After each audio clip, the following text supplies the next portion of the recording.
Okay, good afternoon, everyone. My name is John Gale, the General Manager here at the IEA Greenhouse Gas R&D Programme, and I have the pleasure in being the chair of this latest webinar in the series. Particularly this one, I think, is going to be particularly interesting because of its relevance to industry deployment of CCS.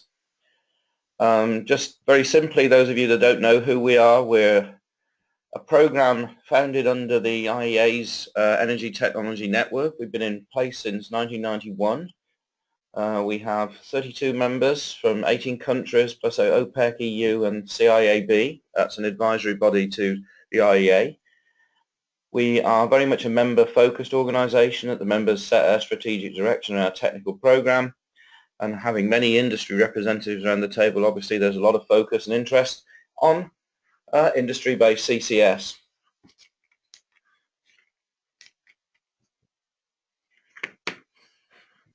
We are living in the post-Paris world now, and COP21 changed the spectrum, we think, for CCS. And before COP21, the IPCC set out that CCS was a key technology to reach 2 degrees centigrade.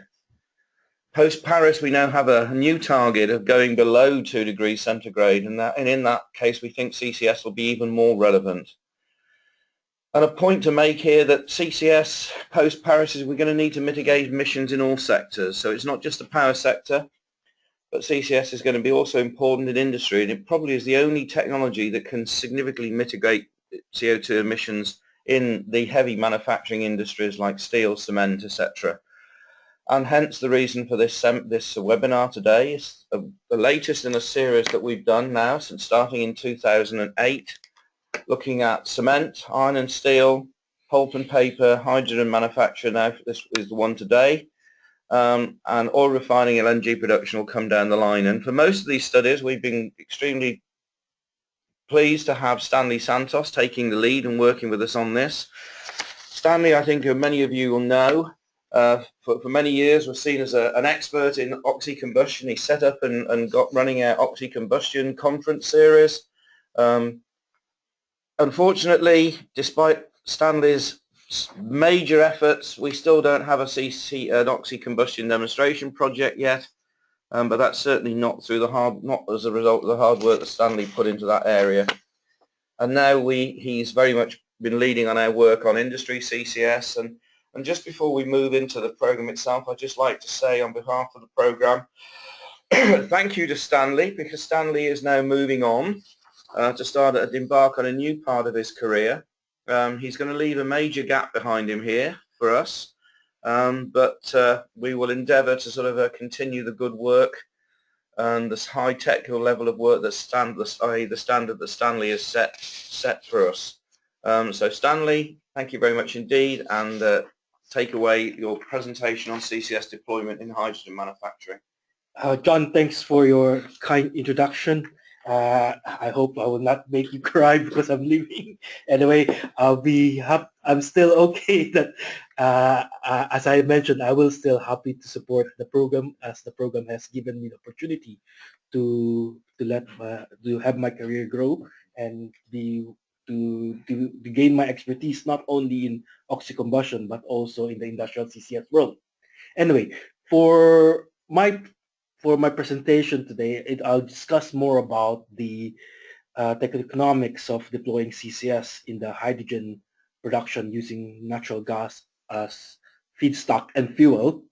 And in this regard, I would like to acknowledge the funding from IEA Greenhouse Gas R&D program for allowing to continue this project. And this project has produced not only one report, but will produce 3 reports out of this work. And of course, I will take this opportunity to acknowledge the excellent work done by Alec Foster-Wheeler and the lead author of this study, Guido Collodi, Giuliana Hazaro, and Noemi Ferrari. Okay, so let's go on and let's move on to our current presentation. For the next 3 slides, I'll just like to emphasize a couple of things not related to current study, but it's very important to also highlight that not only economic studies that we have done, we have also organized 3 workshops for the industrial CCS, and the reports for the hydrogen, including the the report for ammonia and methanol plant and the pulp and paper are due for publication, and these are now will be accessible by members within the next 6 months. Okay, then after the 6 months, the report will now become public. Okay, so before we start, an important caveat. As I've always say, deploying industrial CCS is very site-specific. This makes it more complicated to gather general conclusions on how the CCS in industry could impact its performance and costs. It's like any industry, deploying CCS in a hydrogen or HyCO production is also very site-specific. But what I will emphasize here is that the work done in this study has given us a good baseline information that will make it comparable, make it an apple and apple comparison of the different options that we will be able to assess on how we'll be able to understand the economics of industrial CCS. But what's important here is that what we are doing right now is only a subset of the industrial CCS economic study. There are a lot more things to do. There's a lot more options to be considered before we be able to say we know all about industrial CCS. And as you can see in this slide, you can also see some of the abbreviation that I've used in this presentation. So, but I will be happy to answer any questions into later on. Okay. So hydrogen is used in industry could be could be in the form of a high purity hydrogen, or which is greater than 99+%, or a mixture of hydrogen and carbon monoxide, or also known as HyCO gas. HyCO gas is a term which is a common parlance of the industrial gas companies. So it's just a combination of any combination of hydrogen and carbon monoxide mixture. Hydrogen is a key raw materials for various industry. Right now, nearly 90% of the hydrogen or the global hydrogen and HyCO consumptions are taken up by ammonia, methanol, and oil refining sector. There are other large users of hydrogen like the DRI production, electronics industries, fuel productions, other chemical industries. But what is also important in the future is hydrogen has a potential role in the decarbonization of the transport fuel sector, and also an important role in the decarbonization of industrial, commercial, and residential heating. So this becomes a very important element in the future. Okay, so I would like to quickly review what is ongoing right now. I'll just like to emphasize first that the capture of CO2 from a hydrogen plant is not new. They have been done in several plants. But what is new right now here is that if you integrate the CO2 capture to the CO2 transport and sector, and currently there are three large demonstration and pilot plant on operating right now. One is in the Port Arthur in Texas, where it is already currently capturing 1 million tons of CO2 per year for EOR operation. Second is in Shell Quest project. This is one of the very first capture of CO2 and storing it in a saline aquifer from industrial sources. So this is very important. Also capturing about 1 million tons per year of CO2. Then there is a smaller project. We call it the Tomakomai project, which is right now operational and capturing about 100,000 tons per year of CO2 captured, which is stored offshore but injected onshore. And I would like to emphasize as well that there is one other pilot project, which is a noble project using low temperature technology, but they're capturing CO2 for food grade production. Okay, and in the future you will see that there is additional other projects that you should watch out for, like the ADNOC project, Emirates Steel. There is already an existing CO2 capture plant because there is a SMR there, and hopefully by next year or within this year, it will be now attached to a pipeline and sent for EOR operation. Then the Alberta Carbon Trunk Line is another project. You should realize that the Alberta Carbon Trunk Line has a component there where CO2 is captured from a fertilizer plant, and that fertilizer plant is an SMR-based fertilizer plant using an ExxonMobil SMR, it will be sending off an already captured 400,000 tons per year of CO2 for EOR, but this is now waiting for to be operational while it's waiting for the starting up of the Sturgeon refinery, which is the main pillar of this ACTL trunk line. And everyone knows about the Norwegian project. The Yara project is also an SMR-based project. Okay, so going through to a quick one, this is pretty much a typical schematic flow diagram of the SMR-based hydrogen production. This is using natural gas as feedstock, and you can see that the shifted syngas will be at around 22 to 25 bar with CO2 concentration between 15 to 16%. Then there is a PSA Tail Gas. We will have at around 1.3 bar, having about 45 to 50% CO2, and the Flue Gas, which is about at atmospheric with having around 19 to 20% CO2. I'm just presenting this one to emphasize about the possible option where CO2 could be captured within the SMR plant. The first option could be the capture of CO2 after the shift reactor or the capturing of CO2 from the shifted syngas. The second option could be the capture of CO2 from the PSA tail gas, or the third option is to be able to capture CO2 from the flue gas. And obviously, you can have two more combination of this. You can have combined option 3 and option 1, or option 3 and option 2. Additionally, if you have a fuel which is hydrogen-rich fuel, and you can basically increase the capture rate of option 1 and option 2. I'd just like to mention here that for option 1, the highest possible capture rate is about 55%, while for option 2 is about 60%, while option 3 you can get up to capture 90%. Okay, so this is some of the ideas where you would like to, where are the possible options. And looking at these options, there are several technologies available in the market right now that could capture your CO2 from the different options where you can capture CO2. And in the picture here, you can see Air Products SMR plant in UK. This is already capturing CO2, and the CO2 is being delivered into a food grade market.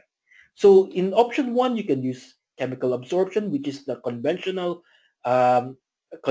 way of capturing CO2, and I will consider that as the current state of the art. Then there is a new novel technologies like PSA, BPSA. This BPSA is the technology used by Port Arthur in Texas. There's also a possibility for membrane. In option 2, there's chemical absorption. There's a low temperature, low pressure PSA, BSA option, the low temperature capture option, and the third option, the chemical absorption option. Okay. So here we are. We're going to start our presentation on the studies that we have done on the techno-economics of the hydrogen plant. We evaluated 6 cases. We have the base case. The base case is an SMR plant, okay, producing about 100,000 tons, 100,000 normal cubic meter per hour of hydrogen. Case 1A is the capture of CO2 from the shifted syngas using MDEA solvent. Case 1B is firing hydrogen-rich fuel burners with capture of CO2 using MDEA. Then case 2A is the capture of CO2 from PSA Tail Gas using MDEA. Case 2B, the CO2 is captured from PSA Tail Gas using low temperature separation together with membrane. And case 3 is the capture of CO2 of SMR flue gas using MEA. I will describe each of these cases in more detail in my next couple of slides. So this is the simplified block flow diagram of the base case. The SMR is primarily consists of the feedstock pretreatment, which consists of a desulfurization unit. Then this has a pre-reformer, which handles all the olefins that, and also to do part of the work of the reformer, therefore reducing as much of the C2 plus or ethane and above. Then the primary reformer is based on a Amec Foster-Wheeler terrace-fired SMR, and the high temperature shift reactor. Then this is followed by a PSA. Okay, the capacity of the plant is 100,000 normal cubic meter per hour. The syngas capacity is about 188 normal cubic meter per hour. Some of the critical elements that you should recognize is that the residual methane from the SMR is about 3.4%. The residual CO after the high temperatures about 3.4%. The PSA efficiency is about 89%. Okay, so this is pretty much considered as a typical size of an SMR that will be built primarily today, and this is what and this is pretty much designed to operate as a merchant plant. Therefore, the excess or the surplus steam that produced from this SMR is sent to a condensing steam turbine, which produces your electricity, and this exports around 10 megawatt of electricity to the grid.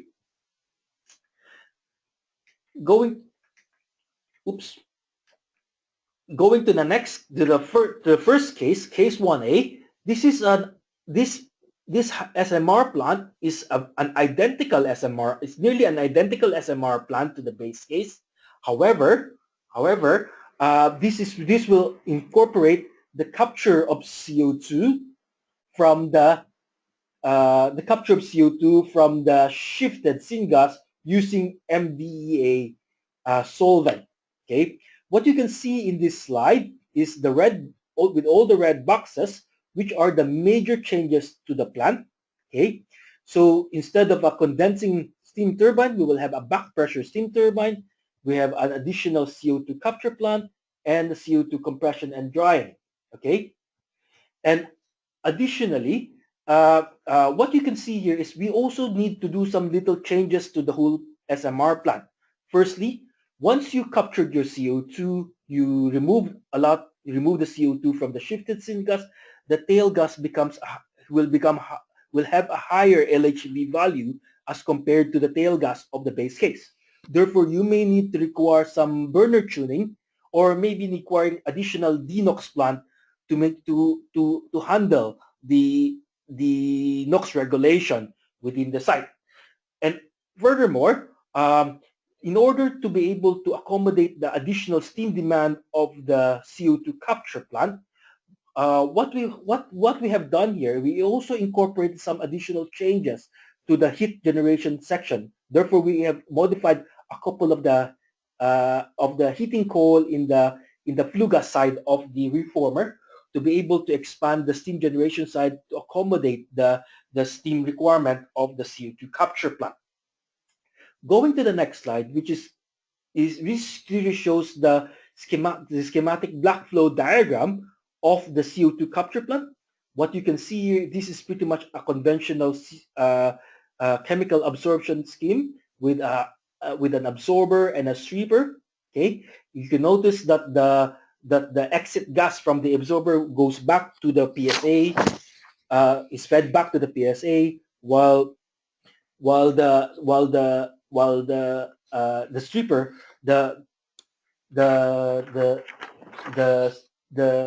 the solvent is generated by a reboiler. Okay, this scheme will be the same scheme used for case 1B, case 2A. Okay, then this is case 1B. In this case, what you will see here is, in addition to the changes to the case 1A, we have also increases the sizes of the SMR plant to accommodate a larger syngas capacity in order to replace the supplementary natural gas fuel with a sweet syngas. In this case, you will notice that there is a 27% increase in the syngas, and 21% of the sweet syngas is being used as supplementary fuel. And like case 1A, we have also used the MDEA CO2 capture concept for the capture plant. In the next slide, this is case 2A. In this case, what we have done here is we will capture CO2 from the PSA tail gas. We have also used MDEA as the solvent. And what you can see here is that there is an additional tail gas compressor needed for the plant. So that will increases the electricity demand of the plant. So this is the only case that will require an import of electricity from the grid.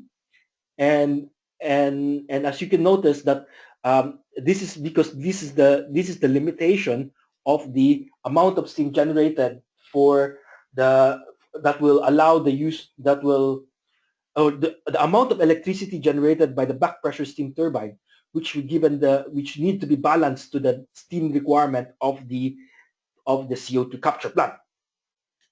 So this is case 2B. This case 2B is another alternative for capturing CO2 from the PSA tail gas. This makes use of a low temperature or cryogenic system. And I will explain this further in the next slide. This includes a cold box which consists of 3 flash columns, and it also has a membrane that will capture extra CO2 from the vent gas of the cold box.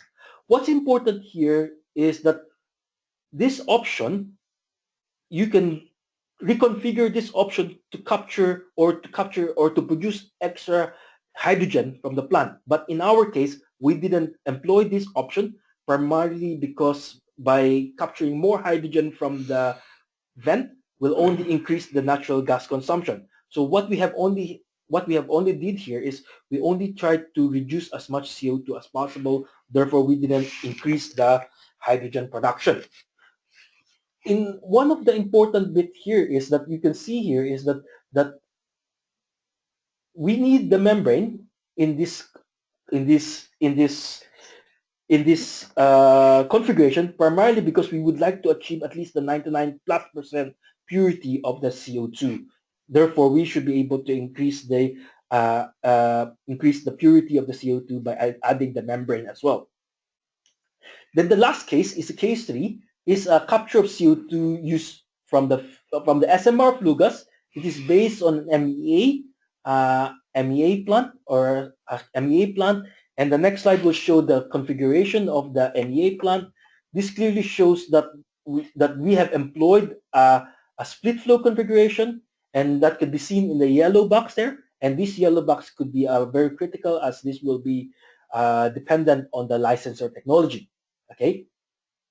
So after explaining all the cases, looking at the performance of the plant, I would like to highlight 3 points on this slide. One, you can notice that the amount of electricity exported to the grid from the base case, which is around 10 megawatt, has now been reduced down to between 0 to 2 megawatt for all the cases except case 2A. While the case 2A, there is an import of electricity from the grid. This is very crucial as this could also partly impact some of the economics of the SMR plant. In addition to the export electricity reduction, there is also an increase in the natural gas consumption.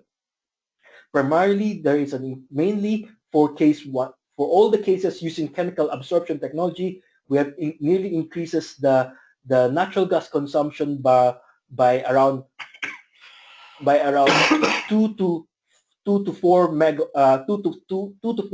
megajoule per normal cubic meter of hydrogen, except for case 2B where there is a slight reduction of the natural gas consumption. And what you can also see at the bottom part of this slide is how much CO2 could be reduced as compared to the base case. And we are pretty much having a CO2 avoided between 50 to 90% CO2 avoided. Now we'll now look at how we have done the economics of the calculating the levelized cost of hydrogen and the CO2 avoided cost. We have used this assumption, having a natural gas price of around 6 euros per gigajoule, discount rate of 8%, capacity factor of 95%, and 75% for year 1. with a selling price of 80 euros per megawatt hour and 10 euros for CO2 stored. Everything are all reported on the on euros on the fourth quarter of 2014. So you can see that this is pretty much showing the summary of the capital cost requirement for a new build plant. So the base case will have a total plant cost of around 171 million. Then this increases to 222 million if you added all the other capital requirements like interest during construction, startup costs, etc.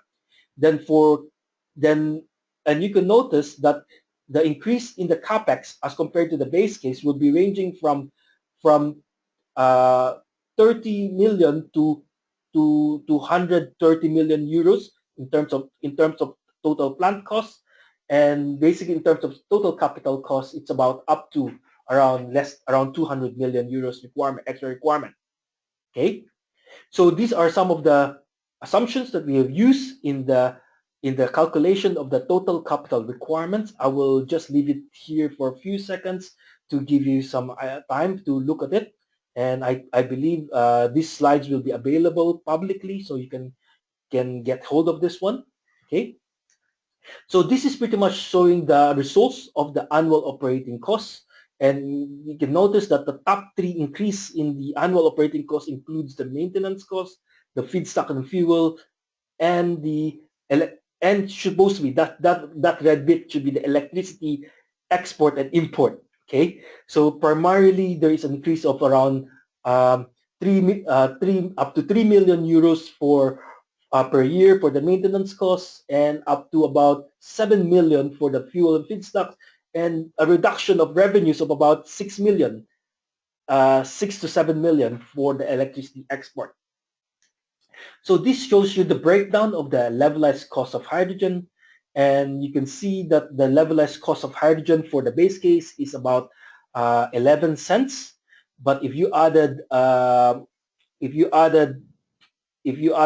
CO2 capture, the levelized cost of hydrogen for case 1A goes up to about 13.8, while for case 3 it goes up to 16 cents per normal cubic meter. Okay, so this is pretty much showing you the CO2 avoidance cost. It ranges from 45 euros to around 70 euros for the different cases. Okay, so this is pretty much my showing the sensitivity analysis of the different cases in relation to the sensitivity to natural gas to the CO2 avoidance cost.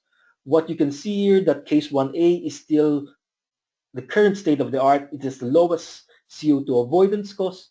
But what you can see here that case 2B in the higher natural gas price will pretty much compete with case 1A, while the rest will basically be better off between prices between 2 to 8 euros as a possible competition. So this is the area where I believe that there is possibilities where we could still try to reduce and catch up to the cost of CO to reduce the cost of CO2 capture as compared to the current state of the art, the case 1A. So this is the sensitivity to electricity price. Okay, this clearly shows that especially for case 2A, the violet line, at the lower electricity price, it becomes favorable, but as compared to case 1B, but as it goes to higher electricity price, it is less favorable. It's primarily because it's importing electricity. It's really obvious. Then there is also the same conclusion. You can see here that case 1A is the best among the five different among the different cases evaluated. Okay, so I'm pretty much showing you my concluding remarks. So what we have seen here is there are several large-scale demonstration and pilot projects right now operational. Early industrial CCS demo projects are mainly from SMR-based hydrogen production. There is primarily a good reason to it. It's not only in technical terms, but in terms of economic terms. It has a very small captive market that could be easily managed. It is not immediately impacted by global market. So it's easy to be, and most of the early demonstration of large scale demonstration of CCS with a hydrogen plant are funded by or co-funded by government. So it is in this way I will always consider this as a low-hanging fruit. That's the reason why in the future we'll see a lot more other projects with capturing CO2 from SMR-based processes. Okay, so what we have done in IEAGHG is we have completed a very systematic assessment on the performance and cost of deploying CCS in an SMR-based hydrogen plant. We have given an up-to-date assessment of the plant based on a 100,000 normal cubic meter per hour of hydrogen plant in operating in a merchant mode. Okay.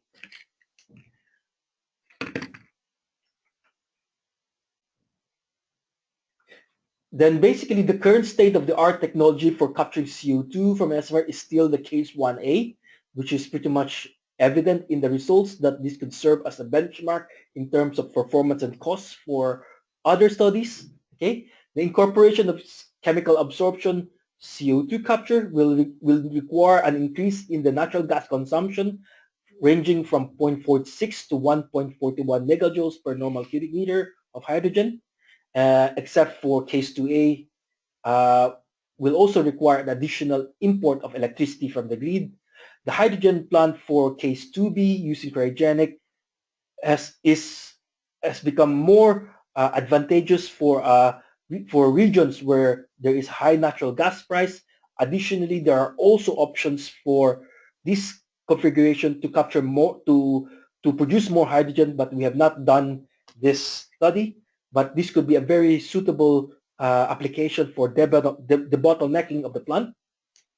And my final slide is the levelized cost of hydrogen is about 13.5 cents for case 1A to 16.5 cents for case 3. This is an increase of 18 to 45% in terms of LCOH as compared to the base case. And the cost of CO2 avoidance is in the range of 47 to 70 euros per ton of CO2. What I would like to highlight here is that our study has been limited to the 5 cases. We have made it to make sure that we're comparing an apple and orange. What we have not done in this study yet here is that we have not done a possible improvement or a possible improvement in the SMR side. For example, an application using low temperature shift to reduce more of the height of the CO2 reduction, or to use a novel reforming process like gas heated reformers or tandem reforming. These are some of the possible options for a larger scale hydrogen production which are also capable of capturing more CO2 in the future.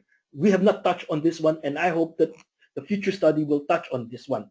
And I think I would like to finish this slide now, and I would like to thank the program for giving me this opportunity to do this work. Thank you very much. Thank you, Stanley. We've got some questions coming in, considerably quite a few, and I think one of them you just actually answered, because I've got a question here: is why is there not a low temperature shift water gas shift reactor in the base case? I would like to answer it more. I would like to expand on that question and answer it in more detail. Now, the use of low temperature shift is pretty much a judgment call. It is now dependent. It's now dependent whether you need to balance the fuel requirement versus the how much hydrogen you will recover. Therefore, normally at a low temperature shift, you could reduce the residual CO down to, let's say, less than 0.2%, therefore reducing the amount of CO2 that could be emitted, because the tail gas will contain less CO. However, containing lesser CO in the tail gas means that you will need to add more natural gas as a supplementary fuel, because you tend to reduce the LHV of the tail gas. So there is a balance that you need to make on this one. Normally, if you have a fuel which is hydrogen rich or decarbonized hydrogen, or with lesser hydrogen footprint or less than carbon footprint, then this is a good possible option. But right now, with the current scenario that we employed it is a merchant plant. We're using a natural gas fuel. Therefore, we need to look at where the balance would be. So that's why we have decided not to include the low temperature shift. But this option should not be taken away, especially if the plant is connected to an industrial site like an oil refining. Okay. Probably the perennial question I think we're probably bound to get. What about hydrolysis? It said, well, do we have a comparison case to compare CO2-free hydrogen production with CO2 capture and hydrolysis from renewable sources? I presume that's an electrolysis rather than hydrolysis. Yeah, I think he means electrolysis. That's what, but unfortunately, we have not done this work. And at the moment, in my personal opinion, I don't think it's competitive at the moment to produce hydrogen through electrolysis because they're quite a smaller unit. It's normally about 8 to 10 times more costly to produce hydrogen through electrolysis than the current state of the art SMR plant. So at the moment, I will say I will not go to that comparison at this point. But maybe in the future, there could be a possibility if there is really a very, very cheap source of electricity that will allow you to use electrolysis production. Yeah, but any process, I mean, we had this sort of debate at GHGT 13 and people advocating utilisation on free renewable energy in many people's minds aren't living in the real world. There's no such thing as free green energy. Right. Somebody's really been listening. Now, did you consider including a configuration in which you can combine case 2A and case 3A, so with capture from shifted syngas and from flue gas? But they do put a caveat in, although you may need multiple absorbers, it might be cheaper than the MEA in case 3. In this task of the study, we have not done this evaluation. But in the next part of the study, where we have done an evaluation of ammonia plant, it is a combination of two absorber. But we have not really assessed on the hydrogen production side of that one. Okay, so obviously there is a possibility for having two absorber in one SMR plant. This is pretty much more likely suitable or more likely to happen if the CO2 price is high. As you can already see that you will need you have a 4 cents increase per normal cubic meter production with case 3A or case 3. So this is a very good option for a retrofit case, or very good option especially for a retrofit case if you have your hydrogen plant which is based on a historic plant. When I mean historic plant, you have still the high temperature shift, low temperature shift, the methanator, and the CO2 capture. So there's still some existing plant of this one, but I don't think the numbers are there now. But I think there is some of these plants, and you can do that one on this option. We've got a question which I'm not quite certain what he's getting at. Apparently the economic calculation is done in current money. Yes. Yes. How about considering constant money? It is a constant money. We didn't assume any inflation in our study, so it is a constant money. But our basis of the constant money is based on the current currency of fourth quarter of 2014. Okay. So well done, you knew the answer to that. We got more. Producing more natural gas for the feedstock will also produce CO2. Should we account for that? Say again? Producing more natural gas for the feedstock will also produce CO2. Should we account for that? That's it's a bit odd question. I think are they assuming that there's CO2 in the natural gas? That's just not always the case, is it? Yes, there should be. There is, because at the moment our assumption in our case here, we have very little CO2 in the natural gas. But obviously there are certain region in the world that has a very high CO2 content in their natural gas. Yeah, you have to strip that out for pipeline. That's right. But as you know, the CO2 could be part of the feedstock. But but the CO2 will require more energy to reform than steam and methane. So most likely that is probably his question. But I think I need to clarify that question more. Okay. Yeah. Probably the $1 million question that we didn't set out to be specific on. Can the process layout considered for case 2B be considered to be representative of the Port Arthur project? No. It will never be. It will never be. You know, the case 2B. The Port Arthur project, you should realize, consists of 2 trains of SMR. Okay, and Port Arthur SMR is very unique, such a way that it has an integrated gas turbine to the SMR. It's in the middle of the Valero refinery. So I don't think that, I'm not sure if there is still I've seen the layout of the plant and everything, and I'm not sure whether if there's still a space available for an MEA plant over that one. But I've seen that it's quite already packed with, when they included the PSA in the Port Arthur project, it's already packed already, and they need to include as well a small CHP plant to balance the electricity, because they're exporting in the Port Arthur SMR plant. They're not only exporting electricity to Valero refinery, they're also exporting high pressure steam, and they're importing low pressure steam somewhere. Yeah. So I don't think there's available steam within the site there. Yeah. Okay. Oh, it's Port Jerome. Sorry. Oh, Port Jerome. Sorry, I can't read. Sorry. No. No, not you. Sorry, it's me. Sorry, I can't read. The Port Jerome is a different configuration, because that's a cryo cap configuration. I have some ideas of the configuration of cryo cap, but I will not be able to say that in detail here, because that will take much more of your time. But definitely, it's totally different to the case 2B that I have. Okay, the case 2B is pretty much on a 3-flush column, but in a cryo cap, if I'm going to base that on the same, assuming it's possibly same configuration to the Kalide, it is only probably a cold box with a distillation column and a flash. Okay, and additionally, what you can also realize in Port Jerome has been designed to only to treat 2/3 of the tail gas. Okay. Secondly, it is also designed to produce food grade CO2. That's why they have an additional unit called the CAPEX unit, which remove all the CO in their CO2.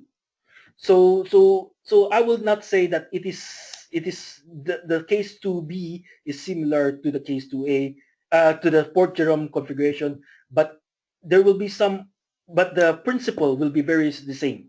The CO2 capture principle of case 2B and Port Jerome will be very the same. Okay, I mean, told we've got time for one more question, so I'm going to ask this one. Was PSA VPSA on shifted syngas in combination with the cryo option considered? The statement is this option will have the advantage of not using any steam. Yes, you can do that one, because what you can see, if you look into the old literature of is it Petra? No, it's Fluor. It's Fluor. They have a process called cold 2-sep. Okay, cold 2-sep is a combination of low cryogenic and a PSA. So I will say it's a competing technology to the cryocup, because the cryocup is a low temperature plus membrane, but in a cold 2-sep is a cryogenic plus a PSA. This is also will allow you to capture at least 5 to 10% extra hydrogen from your bent gas. So there is already a patent somewhere by Fluor with this concept. But we didn't look into it. We didn't look into it, but we're aware of that one. Yeah. Okay. If we let Stanley completely loose and he did his 1 million cases as he wanted to, we could have done everything. But we had to have a financial constraint. We could only do 5. That's right. On that point, thank you very much, Stanley. Thank you very much for the audience. As we said, the report will be published to you, IEAGHG members, very shortly. But of course, if anybody is interested, you can get a sneak preview, because the synthesis of the report is published at GHG 13, and so you can have a look at that there. So I think for this afternoon, thank you very much indeed. We will, of course, post the presentation on the website. There will be a recording on YouTube. If you have any more questions that we haven't answered, we're happy to receive those, and we're happy to respond to them in due course. Thank you very much indeed. I hope you enjoyed the presentation.